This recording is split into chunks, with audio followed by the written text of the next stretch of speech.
Hey everyone, this is a quick video to show you how long your computer has been turned on for, also known as the uptime.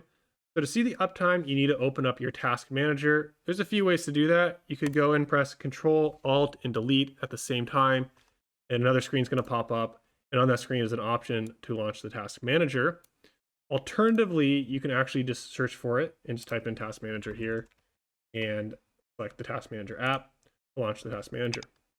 Once you have the task manager open, make your way to Performance, go to the Performance tab, and then on the Performance tab, make sure you're under the CPU, and then on this screen, find the uptime. In this case, my computer has been turned on for 4 days, 20 hours, 45 minutes, and 42 seconds.